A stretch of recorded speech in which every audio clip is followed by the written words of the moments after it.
सभी का जय जीएस वाला यूट्यूब चैनल में स्वागत है। दोस्तों, आज हम लोग पारिस्थितिकी एवं पारिस्थितिकी तंत्र की चर्चा करने वाले हैं। जैसा कि मेरे ऑफलाइन क्लास के बच्चों को पता है कि एक साथ बेसिकली दो चीज़ें चल रही थी, इकोनॉमी भी चल रही थी और पर्यावरण पारिस्थितिकी तंत्र का टॉपिक भी चल रहा था। तो जैसे जैसे एक टॉपिक ख़त्म होगा, जैसे आपका ये वाला टॉपिक ख़त्म हो जाएगा तो फिर पुनः आपका इकोनॉमी का जो टॉपिक बचा है उसको क्लियर करने लगेंगे। आज के इस वीडियो में हम लोग पारिस्थितिकी एवं पारिस्थितिकी तंत्र का सिनॉप्सिस अर्थात इस टॉपिक में क्या पढ़ना है, इसकी अप्रोच क्या होगी, ये सारी चीज़ें हम लोग आज जानेंगे। फिर नेक्स्ट जो वीडियो आएगा उसके माध्यम से इन एक एक चीज़ों का हम लोग डिस्क्राइब करेंगे, विधिवत जो है एलोबरेशन करेंगे। तो आज क्या पाठ्यक्रम होगा इसको बेटा लिख लेना, इसी के आधार पर टॉपिक ख़त्म किया जाएगा। आज का बेसिकली टॉपिक पारिस्थितिकी तंत्र के अंतर्गत हमको पाठ्यक्रम क्या है, इसके अंतर्गत पढ़ना क्या है, तो याद रखना इसके अंतर्गत हमको पढ़ना होता है कि पारिस्थितिकी कहते किसे हैं। पहली बात तो पारिस्थितिकी कहा किसे जाता है, अपने आप में ये इम्पॉर्टेंट है, ठीक है ना। इकोलॉजी क्या होती है, किसे कहते हैं इकोलॉजी, ये सीखेंगे हम लोग। उसके बाद हम लोग सीखेंगे पारिस्थितिकी तंत्र क्या है, ठीक है ना। थोड़ा सा देखो डिफरेंस है। तो हम इस क्लास के माध्यम से हर चीज़ एक एक विधिवत सीखने वाले हैं। फिर हम लोग जानेंगे पारिस्थितिकी तंत्र की प्रमुख क्रियाएं कौन कौन सी होती हैं, पारिस्थितिक तंत्र की विशेषताएं क्या क्या होती हैं, एक एक चीज़ हम लोग देखेंगे। आज केवल मैं सिनॉप्सिस डिस्कस करूंगा कि इसके अंतर्गत हमको पढ़ना क्या है। पारिस्थितिक तंत्र की संरचना की बात करेंगे कि पारिस्थितिक जो तंत्र होता है वो बना किन किन चीज़ों से मिलकर के होता है। फिर उसके बाद हम पारिस्थितिक तंत्र के प्रकार की बात करेंगे। पारिस्थितिक तंत्र कई प्रकार के होते हैं, ठीक है ना, तो उनकी चर्चा करेंगे। और इसके बाद फिर हम बात करेंगे पारिस्थितिकी तंत्र के प्रकार्य। देखो ये बेटा प्रकार है और ये प्रकार्य है। प्रकार का मतलब टाइप्स होगा है सिंपल सा, ठीक है ना, और प्रकार का मतलब होता है फंक्शन मतलब पारिस्थितिक तंत्र के अंतर्गत कौन कौन से फंक्शन होते हैं, वो सारे फंक्शन हम लोगों को देखना है। तो इसको थोड़ा सा अगर मैं और डिस्क्राइब करूँ इस पाठ्यक्रम को, तो यहाँ पर देखो डिस्क्राइब किया गया है। इसको बहुत गौर से देखिएगा, ये चीज़ें बहुत थोड़ा सा छोटी लिखी हैं तो आप परेशान ना होइएगा। अब जैसे बात करते हैं पारिस्थितिक तंत्र क्या है, तो पारिस्थितिकी की बेटा परिभाषा, पारिस्थितिकी की इंग्लिश होती है इकोलॉजी, जबकि पारिस्थितिक तंत्र की इंग्लिश होती है इकोसिस्टम। इस चीज़ को थोड़ा सा याद रख लीजिएगा। यहाँ पर चीज़ें देखें, पारिस्थितिकी शब्द का यूज सबसे पहली बार अगर कोई पूछे किसने किया था तो 1869 में जर्मन वैज्ञानिक हैकल ने दिया था, ठीक है ना।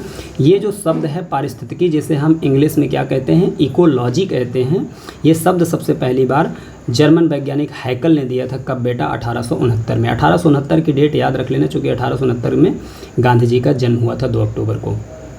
तो यहाँ थोड़ा सही, अब इसकी डिटेल में फिर देखेंगे कि कैसे क्या होता है, इन्होंने क्या परिभाषाएं दी वगैरह सारी चीज़ें। पारिस्थितिकी तंत्र किसे कहते हैं, या इस शब्द का अर्थात इकोसिस्टम शब्द का सर्वप्रथम अगर कोई प्रयोग पूछ ले किसने किया था, तो एक वैज्ञानिक का नाम बेटा आएगा टॉन्सली, और इन्होंने कब ये दिया था, 1935 में दिया था। पहले पारिस्थितिकी शब्द आया, उसके बाद पारिस्थितिकी तंत्र शब्द आया, तो ये भी याद रख लेना। इसके बाद हम लोग देखेंगे पारिस्थितिक तंत्र की क्रियाएं, और पारिस्थितिक तंत्र की क्रियाओं के अंतर्गत हम लोग क्या देखेंगे, जैविक क्रियाओं को देखेंगे और अजैविक क्रियाओं को देखेंगे, ठीक है ना। तो ये अभी केवल सिनॉप्सिस है, इसको आप ऐसे लिख लीजिए। उसके बाद पारिस्थितिक तंत्र की विशेषताएं, बहुत सारी विशेषताएं हैं, एक एक पॉइंट में वो सारी लिखेंगे, चूँकि एक पेज में वो पॉसिबल नहीं था इसलिए उसको मैंने अभी नहीं लिखा। उसके बाद हम देखेंगे बेटा पारिस्थितिक तंत्र की संरचना के अंतर्गत हम लोगों को क्या पढ़ना होता है, हम देखेंगे पारिस्थितिक तंत्र का सबसे बेसिक यूनिट क्या है। जैसे बॉडी की संरचना की सबसे बेटा बेसिक यूनिट है सेल, घर की संरचना की सबसे बेसिक यूनिट है बेटा ईंट, ठीक उसी प्रकार पारिस्थितिक तंत्र की संरचना की सबसे बेसिक यूनिट, सबसे छोटी यूनिट बेटा क्या होगी, तो जीव होगी। जीव से मिलकर के ही तो पारिस्थितिक तंत्र बनेगा। जीव देखेंगे, फिर जीवों से मिलकर के समष्टि बनती है, समष्टि से मिलकर के बेटा समुदाय बनता है। ये सब कैसे होता है, क्या होता है, एक एक डिटेल आपको बताएंगे हम लोग। उसके बाद फिर हम लोग चर्चा करेंगे कि समुदाय मिलकर के ही परितंत्र का निर्माण करता है, और परितंत्र जीवोम का निर्माण करता है, जीवोम जीवमंडल का निर्माण करता है। तो पारिस्थितिक तंत्र की संरचना में बेटा सबसे बड़ा भाग क्या होता है, जीवमंडल होता है, और सबसे छोटा भाग बेटा जीव होता है, ठीक है ना। तो ये सब कैसे होता है, इनका पूरा एक एक डिटेल देखेंगे। उसके बाद फिर हम लोग देखेंगे पारिस्थितिक तंत्र के बेटा प्रकार, क्या देखेंगे, प्रकार की बात करेंगे। पारिस्थितिक तंत्र के प्रकार में देखेंगे कितने प्रकार का, तो ये 2 प्रकार का होता है, एक स्थलीय होता है, एक बेटा जलीय होता है। स्थली के अंतर्गत क्या क्या आ जाएगा? स्थली के अंतर्गत आपका वन आ जाएगा, घास भूमियाँ आ जाएंगी, मरुस्थल क्षेत्र आ जाएंगे, ये भी पारिस्थितिक तंत्र होते हैं, इनको देख लेंगे। उसके बाद जलीय पारिस्थितिक तंत्र के अंतर्गत हम लोग देखेंगे झीलों को देखेंगे, ठीक है ना। झीलों के साथ साथ हम लोग क्या देखने वाले हैं बेटा? नदियों को देखेंगे, सागरों को देखेंगे, सरोवर को देखेंगे, झरनों को देखेंगे, ठीक है ना। लैगून, ज्वार नदमों, कई बार सीधे सीधे ऐसे ही प्रश्न पूछ लेता है कि निम्नलिखित में से कौन सा पारिस्थितिक तंत्र जलीय है और कौन सा स्थलीय है, तो ये भी आप टिक कर सकते हो।